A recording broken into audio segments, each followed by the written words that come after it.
Yes, sir, ladies. Let's pause this real quick before the OT fast lane about to get me hyped.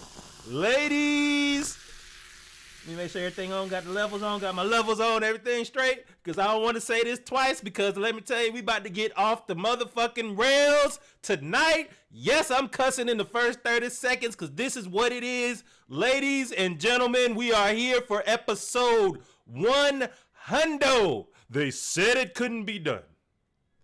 They doubted that it could happen. But let me tell y'all something. We don't believe in they.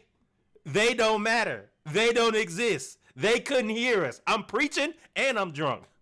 There's a simile there. What's up, brother? I'm Reggie, your wonderful, beautiful, and blessed co-host.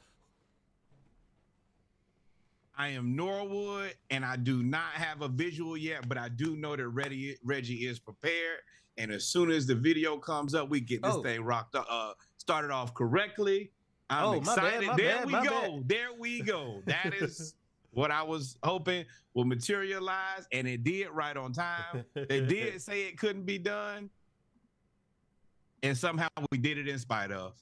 We did it in spite of, ladies and gentlemen. My bad. I didn't know you had no video, brother. I'm up here hype. Josh, appreciate it, man. Appreciate y'all. Hey, my daughter is down there going crazy. There we go. The video is here. Thank you. Yes. There we go, baby. And yes, Kyrie's shout out to Baby Splash out there. You know, she knows episode 100. She know what time it is. She want to be in the room real bad. Shout out, she want to be in the room real bad. People that are watching. And my uncle is up there cutting the food right now. A food. Baby Splash celebrating 102. Guys, let me know how my levels are. Let me know if I need to turn my mic down or up. Shout out, let me know. Now before we... Matter of fact, we here. Ladies and gentlemen, we are here. We gonna start. Y'all know how we start off over here. We are about. We call this. What do we call this? Norway. We've been pubbing it for how long, my brother? Le Patrones. Le Trinity. Le Hennessy. Le Patrones. Yeah. And water. Me and Reggie. I drank a Mexican Pedialyte, so I feel invincible currently. Ooh, boy. Yeah. All right. I don't know if a Cinco de Mayo joke would be inappropriate, but I was going to say right in time for Cinco de Mayo. Hey, that Suero do not play, man. It do not play. If it's time to have any type of drinking event, the Suero gonna keep the sweat off your back. Well, with that being said, brother, I challenge you to join me for this shot to start off episode 100. Shout out to the world, man. Shout out to the world. Shout out to Sneaky. Shout out to Josh. Shout out to AJ. Shout out to everybody that listens, that hits us up, that gives us, that has conversation, that gives us feedback. What's up, Nessa? That gives us the titles of our episodes. Take them to hell. Yes. That was funny. Shout out to everybody, man. We truly appreciate it. I want y'all to turn up with me. I took off tomorrow morning from work. I didn't. I gotta go to work tomorrow. I do not. I planned for this. So I will. You ready? For those that are with us. So that's the question here. Ladies and gentlemen, children of all ages, we got Hennessy, we got Patron. Do we want to start with Henny? Do we want to start with Patrizi? Or a little bit of both? It's called Patrinacy. So you can't separate Patrinacy. Oh, okay. All right. So we're gonna do a little bit of this. Boy, we ain't never gonna get through this episode. No. This will be very similar. Oh Lord. To episode 1. Where we talked about John Collins for 2 hours. Yes, we talked about John Collins for 2 hours. I'm also going if you go back and listen to it, one of my favorite and least favorite moments of the podcast is you can legibly hear me. I don't even know if that's right. Audibly hear me curse and say shit at the beginning because I messed up. And that just shows the growth of where we started. to episode 100. Oh, let me get this chase together first, though, because I'm not going to play myself. Well, I brought the 2-liter chase. I'm ready. I got everything Drink here. responsibility. Yeah. Yes. AJ, pull it up. Josh, pull it up. Nessa, pull it up. Like, once again, like Reggie said, we truly appreciate the people been rocking with us. We're going to talk about that later as we begin to spiral. But this is Patrinacy. There is only one way to start this. Shout out to the good brother Marshawn Lynch for putting us on to what we call good Marshawn. game. And I'm going to tag you to this, too. This will definitely be the cut. Marshawn Patrinacy, episode 100. Everybody, we love y'all. Shots up to y'all. Shots up to the Splash Cast. Shots up to us for making it. Shout up to the haters for giving us motivation. Lord, Marshawn is a better different than I thought human. it was. Yeah, it's not bad. Marshawn is a different human, though. You can't do that on the regular. You can't do that on the regular. No. That cannot be your go-to. I'm gonna let you know right now. Water to wash that down is terrible too. That tastes like gasoline and mouthwash. Need a little ginger ale over there on that. Cut that off good. Well, this is my chaser. My Hennessy and ginger ale is my chaser. Okay, see, I'm gonna tell you what I did. I done found this. The Spanish peach nectar. Oh, the nectar? Yeah, we know about that. Ooh. In the carton? Hey, let me tell you this. Uh-huh. That right there will cut through anything. I tested it out yesterday. I was like, I gotta see now. Oh, you got it. So I work in construction. Well, I work with construction workers. Let me tell you, they all buy that. You was telling me you was in the mob. No. I work in construction. But they buy that, man. They buy that one, the peach nectar. They buy the guava, and they buy the coconut. The pineapple joint too? Oh, yeah. Yep. They be knocking all them back. But we here, man. Thank you. Yo. Let's get into the pod because I'm hype. I'm hype. Y'all know when it comes to the 18th and handsome. When it comes to the Around the League edition of the Splash Cast Monday Night Raw, we do the pregame, followed by the HBCU news around the culture, basketball news around the league, football news around the league. We've affectionately named the pregame our splashes of the week. They're not necessarily all sports related, or they're mainly violence, chaos, and your heartfelt story thrown in there somewhere. But we're going to start with heartfelt stories first this time because we got violence and chaos at the end. Shout out to the Dibaba sisters. Please say that's exactly how you pronounce it. But the Dibaba sisters are the fastest family on earth. They are the siblings. They are the only siblings in recorded history to hold concurrent world records and have 4 Olympic gold medals, 2 silvers, 3 bronze, and 15 world championships. I'm not racing y'all. And who wins at the house? That's what I want to know. All right, lace them up now. Get on out there. Let's see what y'all got. They all run track. They are all those women, and they got strong genes. And bruh, they out here, dog. They out here. I want to know when you find out as the father and mother, what do they do? Because the genes, they got to be some type of athlete. This ain't just no abnormality. You know what I mean? Oh, no. What you mean? We sit on the porch and we talk about, man, we made them. We did that. That's what you want to. Hey, man. That's but my gift to the earth. Shout out to the parents, too, as well, man. To the parents, too, because they all look like they're around the same age, which means they had to go to multiple track meets, multiple things growing up to even get to that part where they get to world championships and Olympic gold medals and having to travel around the world, man. So shout out to the family. Shout out to the Dibaba family, man. Afro Latinas. Nope, that is good. Correct. Yes, Latinx. Yeah, all of that. We Wakandan biomedical engineers that were created in a lab. Yeah, probably so. I believe it. Yeah, man. Shout out to them, man. Let's get to shout out to with more Black women excellence. Y'all know we champion Black excellence and especially Black women female excellence. Sharonda McDonald Kelly and Tyra Perry are first 2 Black female head softball coaches to face off in Big Ten play. The series between Michigan State and Illinois is where the momentous occasion starts, man. What's up, Kev? So shout out to them, dog. Black women are everywhere. And kicking ass. Shout out to Dawn as our favorite coach again. We support. We need more Black women coaches. They are phenomenal. They are excellent. They continue to set new standards. Yeah, man. Shout out like to 100 them, episodes. They'll be everywhere.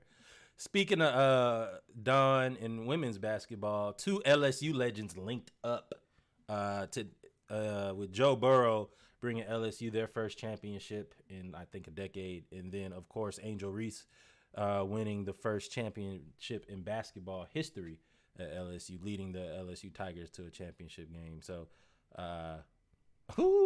Caitlin just can't catch a break with that picture. You got caught in the crossfire. You also need to frame this photo. Gotta have Joe Beasley sign it. Also, gotta address the elephant in the room. These are 2 transfers. People dropping the ball out here, yo. You're making real poor life decisions. You let these people walk out of your building and go play somewhere else and win a national championship. And Reggie sips a little Henny. Oh yeah, I'm gonna let y'all know I'm be sipping. I try not to partake during. Like I always cringe when I go back and watch the episode. Turn it up. We apologize for nothing in episode 100. The apologies were in the other 99 episodes. This one here brought to you by the Trinity. Ooh. But yeah, man. Joe Burrow just didn't get a chance to play. I mean, you can't fault Ohio State. They had Ohio State is what Alabama is to the Midwest. Like they get everybody. And Joe Burrow just couldn't play. They guys didn't win a national championship, so there's that. And I don't like Ohio State, so I'm gonna allow it. You're right. But you can't let the person leave and go get the chip. She was in Maryland. Maryland competitive basketball. I scoff. Went right on down to the LSU and got that chip and kept that thing on moving. You think that's how Justin Fields feels? Justin Fields was, you set me up there. You know what? You definitely. That was your point. No, okay, but I was going to take it. But as soon I know it's like when you throw that ace of spade out there. You trying to get the big joker. You trying to see if you're gonna throw your spade or not. You trying to throw that out there. I was gonna go ahead and say something about Justin Fields in Georgia, historically always picking the wrong quarterback, and then you was gonna counter that with you guys don't have a quarterback. Hey, no, I'm above it. I was gonna say that we still picked the wrong quarterback, and appreciate that, Russ. We still salute win. To you. Salute to Russ, man. I was gonna say we win even with the wrong quarterback. Kirby never said he's gonna pick the right quarterback. He said I'm just gonna make the team so good that it don't matter what quarterback play. Drink tonight, Russ. It's what did we say, brother? Every time I ask him, put it on Patrinacy. You thought this was a joke? Patrinacy. If you don't have Patron and Hennessy, whatever you got, we'll do. Brown and tequila, because I almost went Julio Cavassier, but I made it to the store. Damn, boy, you somebody uncle, boy. My dad gave that to me for my birthday. So, Cavassier. Drink a little Cavassier. Yeah, you know, we got the yak. Gotta have a yak. All right, man, let's keep it moving. Everybody knows, I think the NBA is real good at it towards the end of the year. They go down to the G League, and guys that have been in the G League for a long time end up getting a call up to the major leagues. Most famously with the Lakers, I think in 2017. Yep. The Pirates, Drew Maggi, 33 years old, got called up to the MLB after 1,100 games in the minors. And the video is amazing. Let's go ahead and play that. We gotta turn the sound on first because we wasn't listening to no video sound last episode. To promote my first person to the major leagues and someone that is you still ain't got no video sound? Important to this group and someone that exemplifies we do have sound? So okay. We're gonna get an opportunity to turn it up now, but yeah, we got it.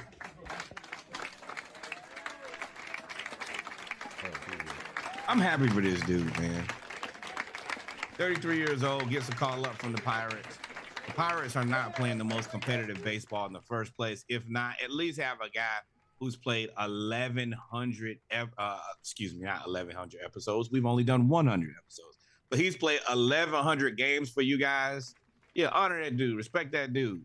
He's made a lifetime of being a minor league baseball player. And that ain't easy. It surely ain't easy. That's a true commitment. As a person who used to work for a minor league baseball team, it is not the glamour and the glitz of the majors. As a tough, you are on a bus. You ain't on no plane. You getting PBJ, or if you get breakfast, it's the hotel breakfast. Like it is minor league baseball, and you only getting 30,000 a year, maybe. It's not the most glamorous. Like it is the grind, man. So for him to stick with it through, and I'll say this, in minor league baseball, unless you are a phenom, and most of the time you're not a phenom, or even if you're a phenom, they send you down to minor league anyway so that they can have control of your contract for an extra year. Unless you're just like Chris Harris.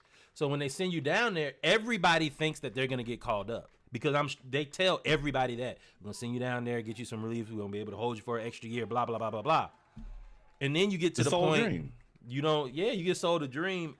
And then you might not even be traded. You might just have to stay there, which is what he did. So, man, this is great for Drew Maggi, man. This is fantastic.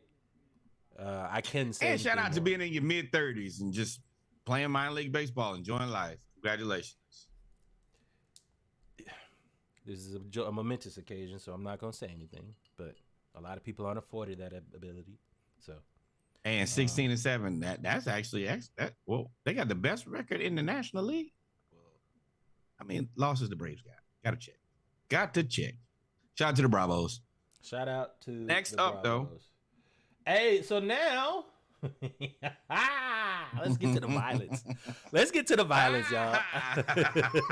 I told y'all it's heartfelt, heartwarming stories and violence. So let's get to the violence. Heart. Punch him in his heart. Are we gonna do that? We gonna do that one? We gonna do that one, or we gonna do? Yeah, go ahead. Get right to it. Well, I mean, everything after this is. I mean, yeah. We close out with your boy. Who? AB. Yeah.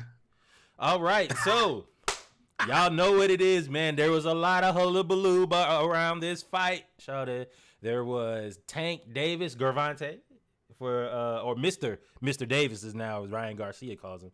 Right, versus Ryan Garcia. Disrespect. Ryan Garcia said he's gonna break his jaw. No, Ryan Garcia said he's gonna hit him with the left, knock him out. Tank said, "You're a boy. I'm gonna break your jaw. Don't bring your mom. Don't bring your family. It's gonna get ugly. You can't go toe to toe with me." There's a lot of disrespect. And then the fight happened. That's one thing you like about boxing. It could be all the disrespect in the world, but you got to step in that ring. We're gonna get to figuring, my guy.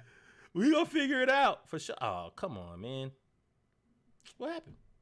Oh, I scrolled down. There we go. So that was Patrick Beverly. That's how I look, though. Patrick Beverly's face is how I look when he got knocked out. So Ryan Garcia actually got TKO'd by a liver shot, and I'm gonna tell you, somebody that's been hit with a liver shot, that's pretty much how it goes. You get hit, you like, dang, that kind of hurt a little bit. You said you got hit with what? A liver shot. Oh, so we should take one, right? Ooh, okay. Are we doing paternity again? If you go, see, called your bluff. Called your bluff. Yes. Mm-hmm. And ladies and gentlemen, if you rocking with us, you pour yourself a Patrinity or a Patron or a Hennessy, a Crown. Some of y'all probably drink a little sangria, whatever it may be. We don't care. Equal opportunity over here. But yeah, he was dropped like a sack of potatoes. Life came to him fast and faster. Hit him so hard he actually had to take a knee.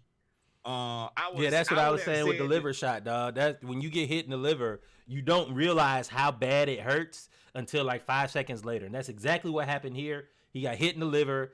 He took a step back. He acted like he was about to jab, and then he just dropped. And that was it. That was it. Salute to shots, whether they be shots of liquor or shots to your liver. They both going to your liver. Woo.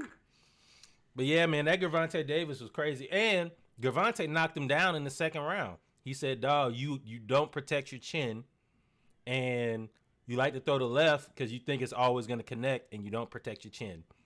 And Gervonta countered right to the chin. Bow. I was like, oh, he called it. Second round. Appreciate that, Russ.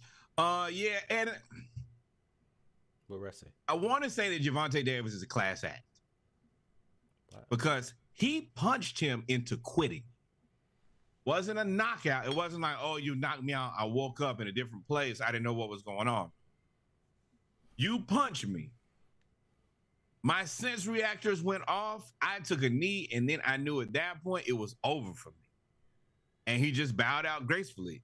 Tank could have really disrespected this man. Like I basically like made you quit. Like this is the equivalent of like a tap in MMA. I can't. Let's take talk it about disrespect. Awesome. Let's talk about disrespect here. Tank took out the money at the press conference. Took out $100,000 or something. Said some disrespectful stuff about his family. People that made, and of course it built to the hype of the fight, right? Muhammad Ali made this famous. At what point is like, all right, is some stuff unforgivable?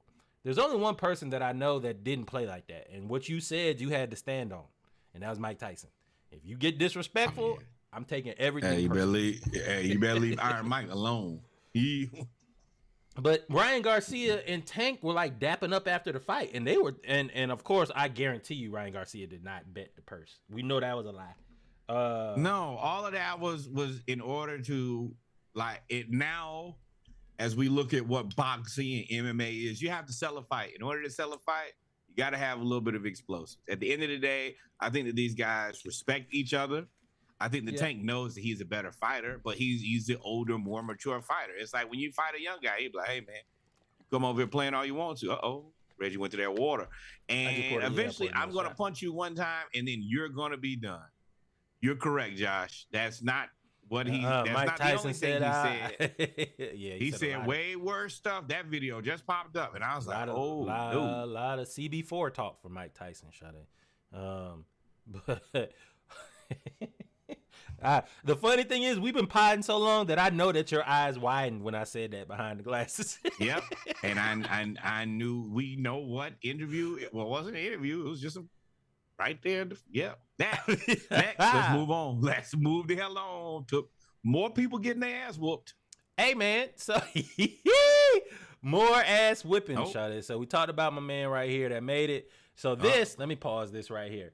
So at the White Sox game, and they used to have this rule when we were at school at Hampton, and I was at Southern, they wouldn't play a lot of Atlanta music after 30, 45 seconds because they would say, y'all always fight. And I'd be like, we don't never fight. We be having a good time. It's y'all people that's not from the South that take all that personally, end up getting knocked out. Like, that ain't us. But they played Knuck If You Buck at the Chicago White Sox game, and it went exactly how you would think. Fights. Big fights.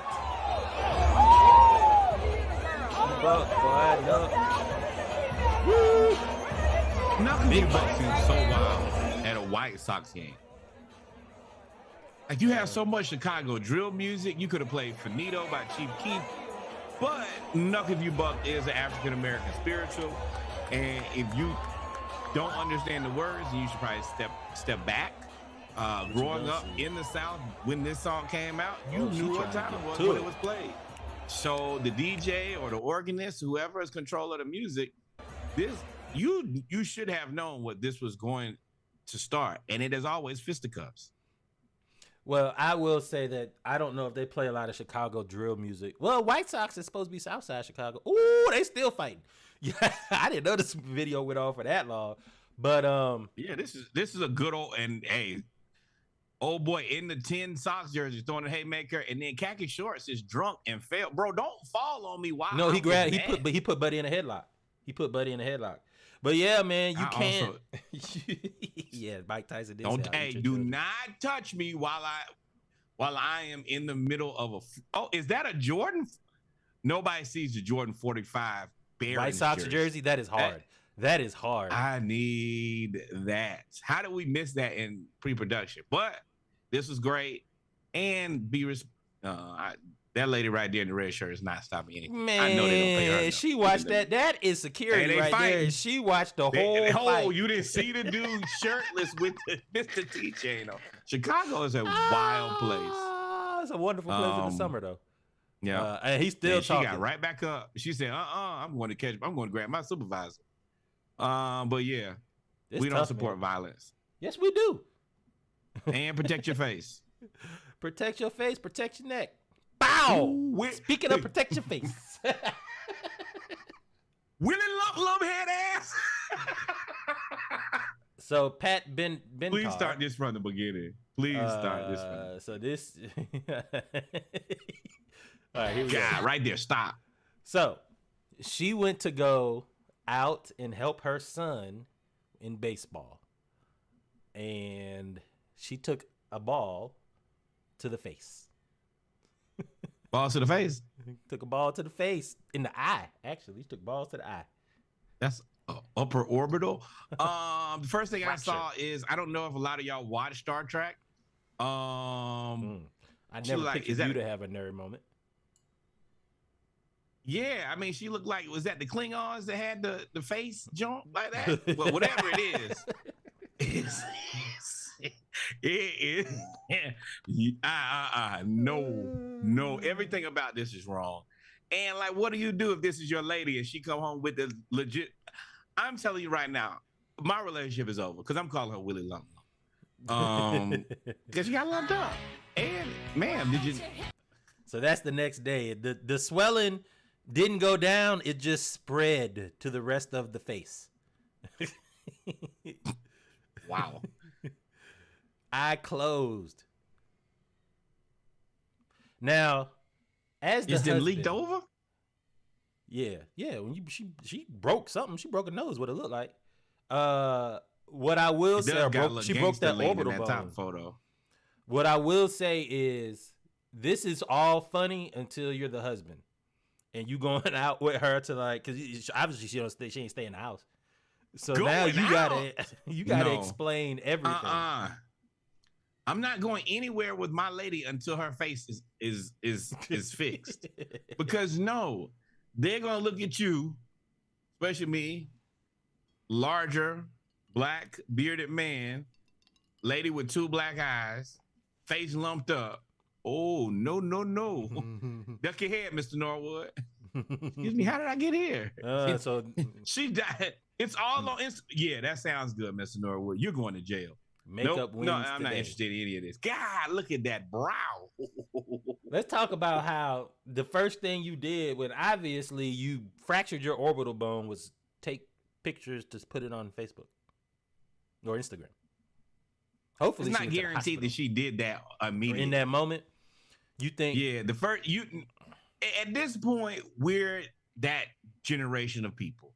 As soon as something wild happens, the first thing you need to do, and it's kind of right, is to document. Your car gets stolen or your car gets broken into, take pictures. You got hit in the face and your face lumped up like this, take a photo.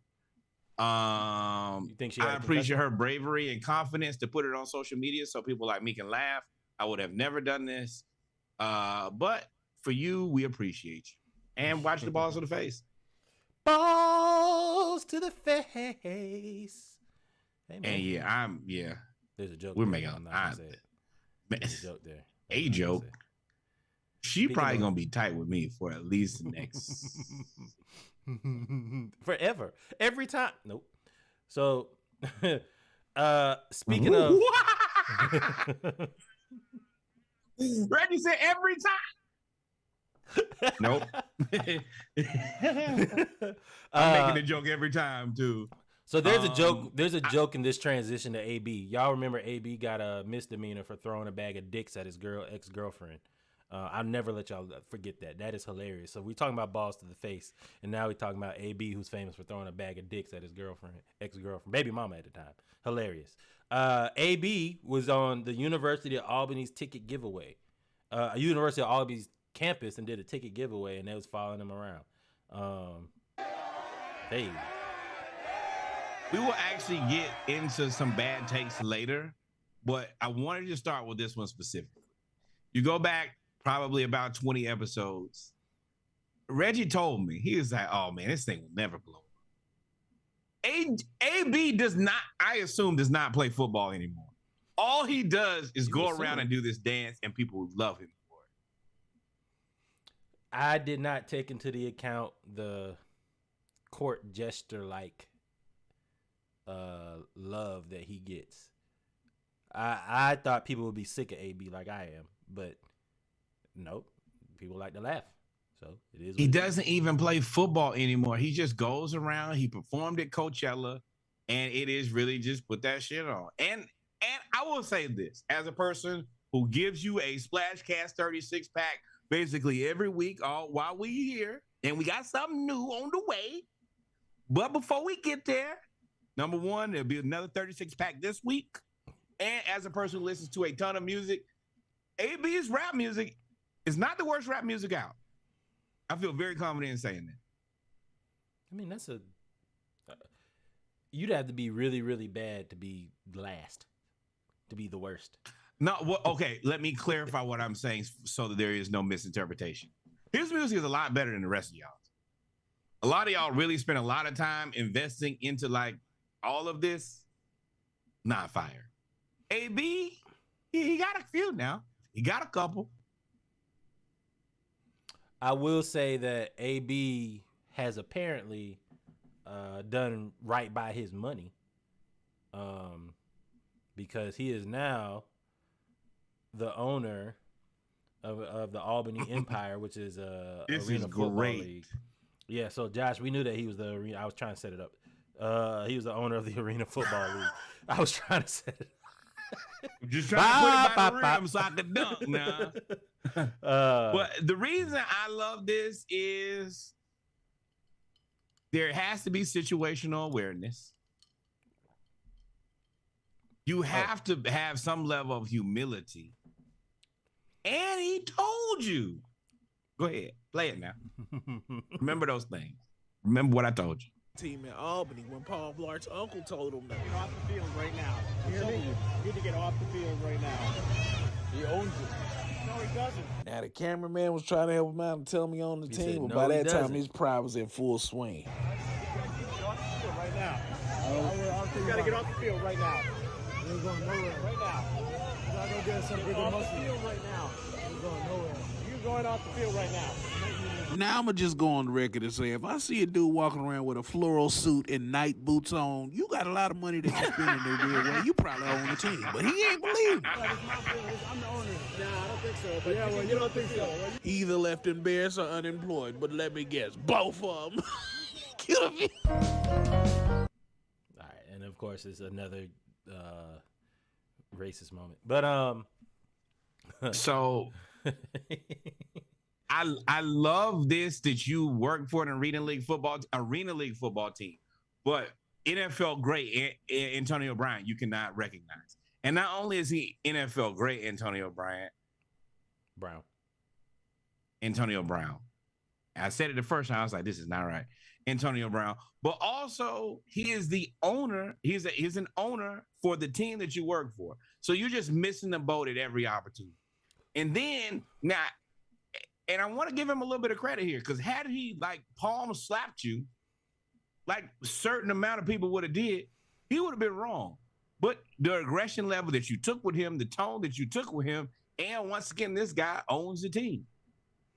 So Paul Blart, as he was referred to in the video, AB hasn't been. You about to lose. You about to lose your job. You about to lose. I'm pretty sure he doesn't know up there in Albany and upstate New York. He may not know who AB is, or may not know what he looks like. 1, 2. That's all I got. I can't shoot him no more bail. Shout out to AB. You gave us wait, stop. You gave us a 1 with no 2. And it was such a sick pump fake, because I was like, okay, where's he going with this? Like, you got me kind of drawn in. Because I feel like a listener.